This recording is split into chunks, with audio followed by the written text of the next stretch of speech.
Lotus reality and agro farming వారు premium farm land projects మన పొలం ఫేజ్ 1, 2 మరియు 3 కంప్లీట్ చేసుకుని మన పొలం phase 4 Wasar village at Narayana Khed లో ఆగస్టు 15 ఇండిపెండెన్స్ డే రోజు గ్రాండ్ లాంచ్ చేయడం జరుగుతోంది. లాంచింగ్ మరియు ఇండిపెండెన్స్ డే సందర్భంగా 5 గుంటాస్ ల్యాండ్ అవుట్ రేట్ లో బుక్ చేసుకున్న వారికి 1,50,000 రూపాయల డిస్కౌంట్ తో పాటు 2 గ్రాముల గోల్డ్ ఫ్రీగా ఇస్తున్నారు. పూర్తి వివరాలకు సంప్రదించండి. పూర్వజన్మలో పాపపుణ్యాలు ఉంటాయి. అసలు ఉంటే కనుక రాహుకేతువులు మనల్ని ఎలా పీడిస్తారు ఆ రూపంలో? అసలు వాటిలో ఉన్నాయి అని మనం గుర్తించడం ఎలాగా? ఇది అన్నమాట. పూర్వజన్మ కృతం పాపం రోగ రూపేణ పీడిత. పూర్వజన్మల్లో మనం చేసుకున్నటువంటి చెడ్డ కర్మలన్నీ కూడా ఈ జన్మలో రోగాల రూపంలో మనల్ని పీడిస్తాయి మరు జన్మలో అని చెప్పింది శాస్త్రం. ఇప్పుడు మనందరం కూడా రకరకాల రోగాలతో బొల్లి, తర్వాత ఈ యొక్క పక్షవాతం, హార్ట్ అటాకులు, ఇవన్నీ కూడా మన పూర్వజన్మ కర్మలే అన్నమాట. మరి అసలు పూర్వజన్మ ఉందా అండి అని అంటే, పునరపి జననం పునరపి మరణం పునరపి జఠరే జననీ శయనం. ఇది చెప్పింది జగద్గురు ఆదిశంకరాచార్యులు వారు. మామూలు సాధువు కాదు, బెల్ట్ తీసేస్తాడు. పరమేశ్వరుడు అవతారం. Directly he has descended from Kailash mountain. ఉంటుంది నాయన, నువ్వు సరిగ్గా కనుక కర్మలు చేసుకోకపోతే నరకానికి వెళ్ళిపోతావు నాయన. రౌరవాది నరకాలకు వెళ్ళిపోయిన తర్వాత అక్కడ యముడు వైతరణి నదిలో నిన్ను నడిపించేసిన తర్వాత, చీము నెత్తల నుంచి వేసిన తర్వాత, శిక్షలు అనుభవించిన తర్వాత నీ సూక్ష్మ శరీరానికి మళ్ళీ జన్మ తల్లి కడుపులో పుడుతుంది ఆయన. పునరపి జఠరే జననీ శయనం. తల్లి కడుపులో మళ్ళీ పుడతావని జగద్గురువులు చెప్పారు. జగస్య మరణం ధ్రువం అని శ్రీకృష్ణ భగవంతుడు మనకి చెప్పాడు భగవద్గీతలో. పుట్టినవాడు గిట్టక తప్పదు, గిట్టినవాడు మళ్ళీ పుట్టక తప్పదు అని చెప్పాడు. కాబట్టి పూర్వజన్మ ఉంది, అందులో డౌట్ లేదు, పక్కన పెట్టేసేయండి. ఇకపోతే మనం జన్మల్లో మదాంధులమై మనం స్వార్థంతో మరి ఎవరైతే అమ్మాయిలందరినీ కూడా పాడు చేసేస్తారో, స్త్రీ వ్యామోహంతో ఉంటారో, అటువంటి వాళ్ళు ఈ జన్మలో గుడ్డివాళ్ళు అయిపోతారని చెప్తోంది శాస్త్రం. గురుచరిత్ర పారాయణలో ఏ పాపాల గురించి ఏదొచ్చిందో చెప్పారు. అలాగే మరి ఈ యొక్క గరుడు పురాణంలో ఏ ఏ పాపాలు అనేటువంటి ఉన్నాయో మరి చెప్పారు. వీళ్ళు ఎవర్రా డ్యూటీ వేసింది అని అంటే రాహుకేతువులకి అప్పచెప్పారనమాట. రాహుకేతువుల రూపంలో మనకు పూర్వజన్మ పుణ్య ఫలితాలని మనం అందించడం జరుగుతుంది. అంటే అన్ని గ్రహాలు అందిస్తాయి, కాకపోతే విశేషంగా రాహుకేతువుల యొక్క దీంట్లో మనకి అందిస్తాయి. ఇప్పుడు రాహు ఉన్నాడండి. ఈ రాహు ఏం చేస్తాడండి? మనకి ఉన్మాదం, పిచ్చెక్కిస్తాడు. హాల్యూసినేషన్, ఇల్యూషన్, భ్రమలు కల్పిస్తాడు. ఏవో మాటలు నాకు కనబడుతున్నాయండి, ఎవరో నాకు కనబడుతున్నారండి, దెయ్యాలు నాకు వచ్చేసినాయండి, సౌండ్స్ నాకు కర్ణపిశాచు విద్య వినిపించేస్తుందండి. ఇవన్నీ రాహుగ్రహం యొక్క ప్రభావాలే అనమాట. ఇక కేతు, వీడికి వద్దంటే జాతస్తాం. కడిగిన రూపే 10 సార్లు కడుగుతాడు, చెప్పిందే 4 సార్లు చెప్తాడు మనకి. ఒరే నాయన మూఢభక్తి వద్దురా అంటే మూఢభక్తే చేస్తాడు. కాబట్టి ఇప్పుడు కుంభరాశి వారు ఉన్నారండి. కుంభరాశి వారికి ఇప్పుడు అష్టమ కేతువు నడుస్తున్నాడు. అష్టమ కేతువు నడుస్తున్నప్పుడు ఇప్పుడు ఎలా ఉంటుంది? భార్య పకోడీ వేసిందండి, ఏమిటి ఇందులో ఉప్పు లేదు, నేను ఆత్మహత్య చేసేసుకుంటానంటాడు. ఒక పండు కోసిచ్చిందండి, పండు కోసిస్తే తీయగా లేదేంటి, ఈ ఆపిల్ పండు తీయగా లేదు, కాబట్టి నేను ఆత్మహత్య చేసేసుకుంటానంటాడు. ఇది అష్టమకేతువు యొక్క ప్రభావం. ఇప్పుడు ఈ రాహుకేతువులు మన పూర్వజన్మ యొక్క ఫలితాలను మనకు అందించడంలో ఇవి చేస్తాయి, ప్రధాన పాత్ర పోషిస్తాయి. ఈ యొక్క శనిగ్రహం యొక్క ఆర్డర్స్ ప్రకారము రాహుగ్రహము అనేటటువంటిది మనకి ఫలితాలు అందిస్తాయి. Saturn is an autonomous planet. ఎవరి మాట వినేది లేదు శని. రాహు శని మాట వింటాడు, మిత్రులు వాళ్ళిద్దరు. కాబట్టి ఈ విధంగా మనకి పూర్వజన్మ అనేటటువంటి ఎలా గుర్తిస్తామండి అంటే, ఊరికినే వచ్చి మనల్ని ఎవడో ఒకటి తిట్టేసి వెళ్ళిపోతాడు. మనం ఏం తప్పులు చేయం, మనం పూర్వజన్మలో వాడిని తిట్టామన్నమాట. మనం ఏమీ చేయకుండా మన మీద నిందలేసేసి వెళ్ళిపోతారు. వాడి పిల్లాన్ని చూసావు నువ్వు, వేడి పిల్లల్ని చూసావని చెప్పేసి. ఇవన్నీ కూడా పూర్వజన్మ కర్మలే. మరి చక్కగా అందమైన భార్యని పెళ్లి చేసుకుంటాడు. వద్దురా మొర్రో పెళ్లి అంటే తల్లిదండ్రులు అధిక కట్నం, మళ్ళీ మామూలుగా కాదు, కట్నాలు అధికంగా తీసుకుంటారు. అన్ని చేసిన తర్వాత ఇతను ఎలా ఉంటుందంటే ఫస్ట్ నైట్ రోజునే ఇతనికి శోభనం రోజునే మనకి ఫెయిల్ అయిపోయాడండి అని పెళ్లి కూతురు చెప్పుద్ది. అంటే ఎరెక్టైల్ డిస్ఫంక్షన్ వచ్చేసింది. ఈ వివాహం జరిగి పోనీ ఒక నెల తర్వాత ఈ మధ్య కాలంలోనే ఒక ఆస్ట్రేలియాలో ఉన్నటువంటి పెళ్లి కొడుకు ఇక్కడ పెళ్లి చేసుకుని వెళ్ళిపోయారు. శోభనం రోజునే ఫెయిల్ అయిపోయిందంట. సరే ఒక వారం రోజులు వీళ్ళని హనీమూన్కి పంపారు ఊటీ గీటీ. అక్కడ కూడా వారం రోజులు ఫెయిల్ అయిపోయాడు. ఆ పిల్లేరు ఊరుకుని ఎందుకు ఊరుకుంటుంది, తల్లిదండ్రులందరికీ చెప్పేసింది వచ్చి. సరే ఒక నెల వీడు పెళ్లి కొడుకు నెల వెళ్ళిపోయాడు. ఆస్ట్రేలియా వెళ్ళిపోయిన తర్వాత మెడికల్ టెస్టులు చేయించుకుంటా ఉన్నారు. వచ్చారు. వచ్చిన తర్వాత ఏం జరుగుతుందండి మెడికల్ టెస్ట్లో? ఏమి ఆ లింగం యొక్క డాక్టర్, అపోలో డాక్టర్, విశాఖపట్నంకి నేను రెఫరెన్స్ ఇచ్చాను. ఇస్తే ఏమని చెప్పారు, ఆ అంగం యొక్క పరిణామాన్ని చూడాలా, ఆ సైజుని చూడాలా, ఆ యొక్క ఆ పొటెన్సీని చూడాలా, ఇలా కొన్ని మెజర్స్ ఉంటాయి. దీంట్లో సిగ్గుపడాల్సిన అవసరం లేదు. మ్యాట్రిమోనియల్ వాళ్ళు ఇంపార్టెంట్ ని అంటగట్టేస్తున్నారు కాబట్టి చాలా జాగ్రత్తగా చూడాలి. ఇది కర్మే అనమాట పాపం ఆ పిల్లకి. వెంటనే మరి మెడికల్ టెస్టులు చేస్తే డాక్టర్లు ఏం చేస్తారు మామూలుగా అన్ని నార్మల్ అని ఇస్తారు. డాక్టర్ సర్టిఫికేట్ ఇచ్చినంత మాత్రాన్ని వాడు అంగపటుత్వం వచ్చేస్తుందా, నరాల వీక్నెస్ పోతుందా? కాబట్టి ఇదంతా కర్మే, పూర్వజన్మ కర్మ. అప్పుడు విడాకులు తీసుకున్నారు ఇద్దరు. ఏం చేస్తారు? ఈ విధంగా అందమైన భార్యా పిల్లలు ఉన్నప్పుడు అంగస్తంభన జరగకపోవడం కూడా ఒక పూర్వజన్మ సింబల్. అది రాహుకేతువుల యొక్క ప్రభావం. అప్పుల బాధలు, ఎంత సంపాదన వస్తున్నా సరే అప్పుల్లో ఉన్నామండి, మేము అప్పులు తీరట్లేదండి, రాబడలేదండి, అప్పులు రావట్లేదండి అంటారు. ఇది కూడా పూర్వజన్మ కర్మే. వాడి జీవితాంతం ఏడవడమే వాడి పని. ఇక ఏమండి మా అబ్బాయి బాటిల్ పట్టుకుంటున్నాడండి, కాలేజీకి కూడా బాటిల్ జేబులో పెట్టుకుని వెళ్ళిపోతున్నాడండి.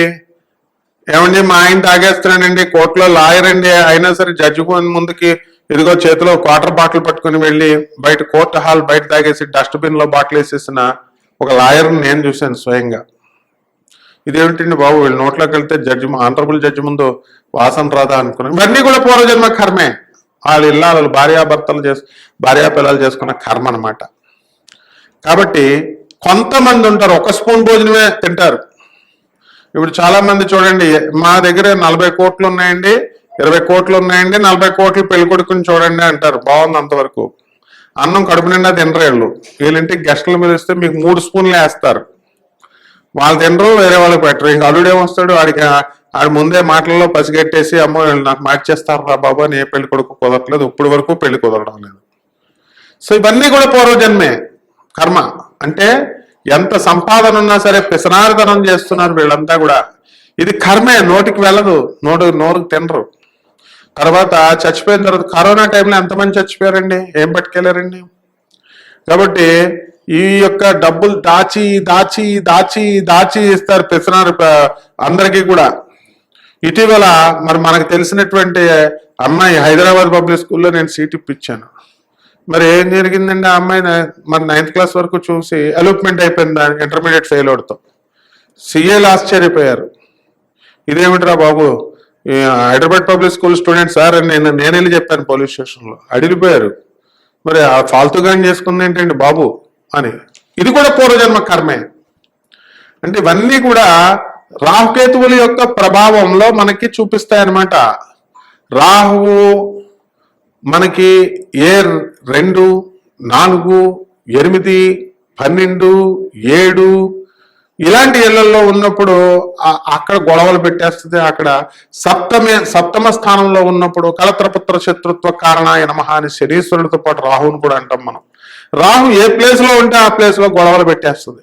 వ్యాపార భాగస్వాములు అప్పుడు దాకా మేము చాలా క్లోజ్ అండి, కమ్యూనిటీ మా ఎదురింటోళ్ళు మేము ఫ్రెండ్స్ అండి, ఫ్రెండ్స్ పార్టీలు రోజు మా పిల్లలు వాళ్ళ ఇళ్ళలోకి వెళ్తారు, వాళ్ళ పిల్లలు మా ఇళ్ళలో తింటారు అని డబేలని విడిపోతారు. ఎందుకంటే వీళ్ళ డబ్బులు వాళ్ళు దుబ్బేస్తారు, లేకపోతే వాళ్ళ భార్యను వీళ్ళ వైపుకి వెళ్ళిపోతారు, ఏదో ఒకటి అనమాట గ్యారంటీగా. కాబట్టి ఇవన్నీ కూడా హైలీ సొఫిస్టికేటెడ్ కమ్యూనిటీస్ లోనే జరుగుతున్నాయి. పేదవాళ్ళ దగ్గర రాహుకేతువులు టచ్ చేయడం. పేదవాళ్ళని చూడండి మీరు, వాళ్ళు వెల్ డిసిప్లిన్డ్ అనమాట, వెల్ డిసిప్లిన్డ్. బాయ్ ఎందుకనంటే వాళ్ళదంతా కూడా హౌసెస్ ఓపెన్, ఒక గల్లీల్లో ఉంటాయి, ఎవరన్నా వస్తారు ఎవరన్నా వెళ్తూ ఉంటారు. విల్లాస్ కల్చర్ వచ్చేసింది, అపార్ట్మెంట్స్ కల్చర్ వచ్చేసింది, పోష్ ఏరియాస్ వచ్చేసినాయి. అంతా కూడా మరి ఫ్రీడమ్. ఈ సుప్రీం కోర్టులు, హైకోర్టులు ఇవన్నీ కూడా మేజర్లకి మేమేం ప్రాబ్లం, మేమేం చేస్తామంటే మేజర్లు వెళ్ళిపోయారు, ఎవరు భార్యలనైనా ఎవరైనా లేపుకెళ్ళిపోవచ్చు. అరే మాకు తెలిసిన వాళ్ళు పిల్లలు వేసి వెళ్ళిపోయిందిరా నాయన, పిల్లని చూపించరా నాయన అని పోలీసు వాళ్ళ దగ్గరికి వెళ్తే వాళ్ళు ఏమంటున్నారు, మాకు తెలిసిన పోలీస్ ఇన్స్పెక్టర్లు చెప్తున్నాను నేను, మాకు తెలిసిన ఆవిడ ఆటో డ్రైవర్తో వెళ్ళిపోయిందని అంటున్నారు. ఇవన్నీ కూడా రాహుకేతువుల యొక్క ప్రభావాలే. కారణం పూర్వజన్మ కర్మ. ఆ భర్త అలా చేస్తే, ఆ కుటుంబం అలా చేస్తే, ఆ విధంగా బాధపడమని న్యూటన్స్ థర్డ్ లా ప్రకారము మరి ఈ జన్మలో దేవుడు విధించిన శిక్ష. కాబట్టి దీంట్లో ఎవరిని అనడానికి సరిపోదు. మిగతాది ఏ రాశుల్లో ఎలా వస్తాయో నేను ఎక్స్ప్లెయిన్ చేస్తాను. 12 రాశులకి విడిగా మనం ఈ యొక్క వీడియోలను చూసుకోండి, ఏ రాశి వాళ్ళకి ఆ రాశి వాళ్ళు. ఫ్రేమ్ మారింది కదా, స్ట్రైట్ కూర్చునేసరికి ధనుస్సు రాశి. ఈ ధనుస్సు రాశి వారికి ఆగస్టు సెప్టెంబర్ నెలలో శుభవార్తలే శుభవార్తలు. మీకు మీ పాత ప్రేమికులు మీకు వచ్చేస్తున్నారు. కాబట్టి ధనం ధనం ధనం ధనం వసూలు చేయడానికి వస్తున్నారు, మీ మీద కేసులు వేయడానికి వస్తున్నారు. కాబట్టి తస్మాత్ జాగ్రత్త. వృత్తి, వ్యాపార, ఉద్యోగ విషయాల్లో ధనుస్సు రాశి వారికి బ్రహ్మాండంగా ఉంటుంది, ధనం సంపాదిస్తారు. అయితే ఇంతవరకు మేము అమ్ముడు కానటువంటి ఫ్లాట్లు అండి, మేము ఇవన్నీ ఫ్లాట్స్ అండి, బిల్డింగ్లు అమ్ముడవట్లేదండి అని అనేటటువంటి బిల్డర్లకి బ్రహ్మాండంగా అమ్ముడైపోతాయి. ఏమండి మాకు ఆరోగ్య సమస్యలు ఉన్నాయండి, ఇంటెస్టినల్ ఇన్ఫ్లమేషన్స్ ఉన్నాయండి, యూరినరీ ట్రాక్స్ నుంచి మరి కొన్ని ప్రాబ్లమ్స్ ఉన్నాయండి, యూరినరీ ఇన్ఫెక్షన్స్ ఉన్నాయండి అనేటటువంటి వాళ్ళకి శుభవార్త. కొంచెంగా రోగాలు ఉపశమనం పట్టే బాటలో మీరున్నారు.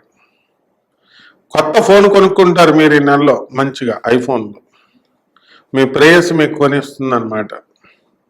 కాబట్టి భార్యాభర్తల మధ్య కొట్లాటలు ఈ నెలలో జాగ్రత్తగా ఉండాలి. అందుకనే ఎవరితో కూడా మీరు ఎక్కువగా మాట్లాడకండి. ఇతరులు గంటలు లవర్స్తో మాట్లాడుకునేటటువంటి వాళ్ళకి క్యాన్సర్లు వచ్చేటటువంటి అవకాశాలు ఉన్నాయి. ఎందుకంటే రేడియేషన్స్.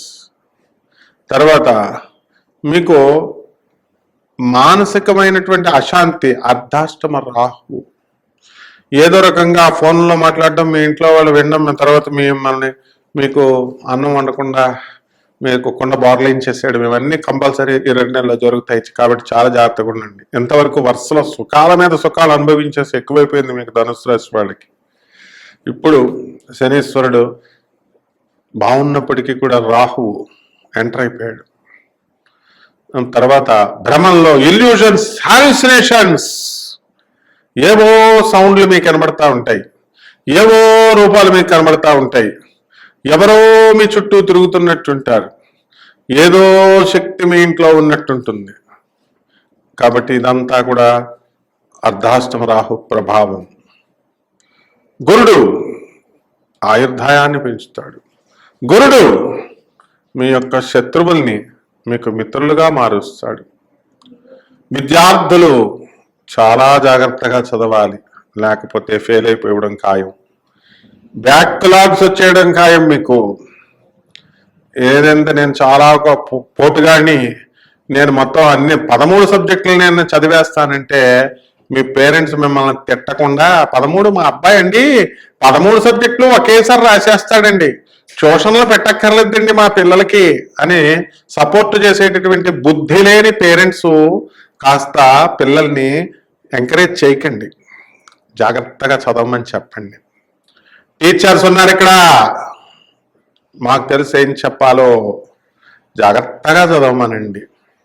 కాబట్టి విద్యార్థులంతా కూడా చాలా జాగ్రత్తగా చదవాలి నాయన, లేకపోతే మీరు ఫెయిల్ అయిపోవడానికి అవకాశాలు ఉన్నాయి. రైతులు నెంబర్ 1, మీరు బ్రహ్మాండమైన పంటలు పండిస్తారు నాయన. మీరు చక్కటి పంటలు, బ్రహ్మాండంగా లాభాలు, మీ ఇళ్లలో ఖరీదైనటువంటి వస్తువులు కొంటారు, మీ పిల్లల్ని కష్టార్జితంగా చదివిస్తారు.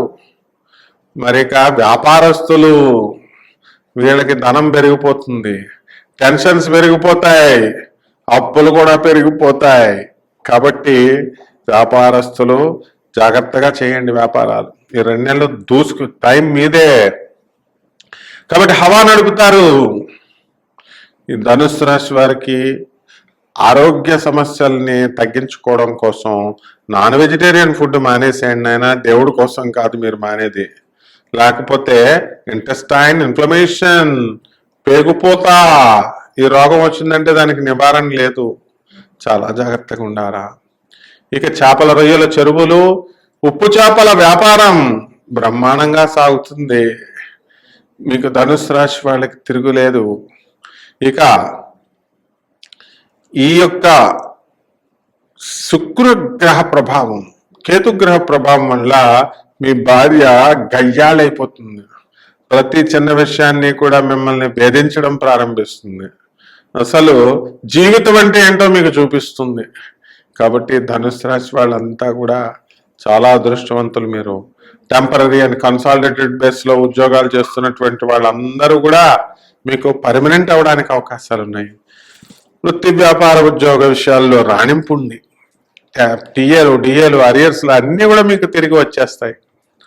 తర్వాత మీకు డిఫరెంట్, మీ ఆలోచన డిఫరెంట్, మీ పని డిఫరెంట్. ఈ డిఫరెంట్ అనేటటువంటి దానికి నిర్వచనంగా మీరు 2 నెలల్లో మీరు మారిపోతారు. సత్యనారాయణ స్వామి వ్రతాలు చేసుకుంటారు, తీర్థయాత్రలకు వెళతారు. మరి ఇవన్నీ కూడా బంధుమిత్రులతో సమాలోచనలు, ఆస్తుల కొనుగోలులు, ఇల్లు లేనటువంటి వాళ్ళకి ఇల్లు కొంటారు, స్థలాలు లేనటువంటి వాళ్ళు స్థలాలు కొంటారు. మరి పెళ్లి కానిటువంటి వాళ్ళు పెళ్లిళ్ళు చేసుకుంటారు. అలాగే సంతానం లేనటువంటి వాళ్ళు ఫెర్టిలిటీ సెంటర్స్ చుట్టూ తిరుగుతూ ఉంటారు. లాస్ట్గా సంతానం కలగడానికి మరి కొంత సమయం పడుతుందని తెలుసుకుంటారు. ఈ 2 నెలలు కూడా మంచిగా ఈ యొక్క పని, పాపం కూలీ నాలి చేసుకునేటటువంటి వాళ్ళకి మంచి సమయం ఇది. డబ్బులు అనవసరంగా పాడు చేసుకోకుండా, తాగేసేయకుండా జాగ్రత్తగా ధనాన్ని పోగేసుకోండి అయినా. ఈ 2 నెలలు కూడా దాటితే ఇంకా మీకు తిరుగులేదనమాట. ఈ ధనుస్సు రాశి వారికి, ఆడవాళ్ళకి చక్కటి మనశ్శాంతి. మరి ఎంతో కాలంగా ఎదురు చూస్తున్నటువంటి మంచి రోజులు మాకు వచ్చినాయండి. మీ బంధువుల్లో మరి శుభకార్యాలకు వెళతారు. మీరే ఖర్చులన్నీ పెట్టి పుణ్యక్షేత్రాలకు తీసుకెళ్తారు అందరినీ. మీ బంధువులకి అన్నింటిలో కూడా ఖరీదైనటువంటి వస్తువులు కొనిపెడతారు. మౌర్యలాగా ఒక రాజులాగా తయారవుతుంది మీ జాతకం. రెమెడీస్ వచ్చేసరికి రాహు జపం చేయండి, రాహు స్తోత్రాలు చదవండి. రాహుకి కిలోం పావు మినుముల్ని ఆవుపేడ రంగు ఉన్నటువంటి వస్తువుల్ని ఇచ్చి శనివారం నాడు ఉదయం 8 గంటలకి దానం చేయండి. ఆ తర్వాత దశమహావిద్యల్లో ఒకటైనటువంటి మీకు బగలాముఖి అమ్మవారి యొక్క హోమాన్ని జరిపించండి. ఈ విధంగా కనుక జరిపిస్తే సామాన్య మనిషిలా బతికే మీరు మౌర్య రాజుల్లాగా మీ జీవితాలు ఈ 2 నెలల్లో మారిపోతాయి. శుభమస్తు.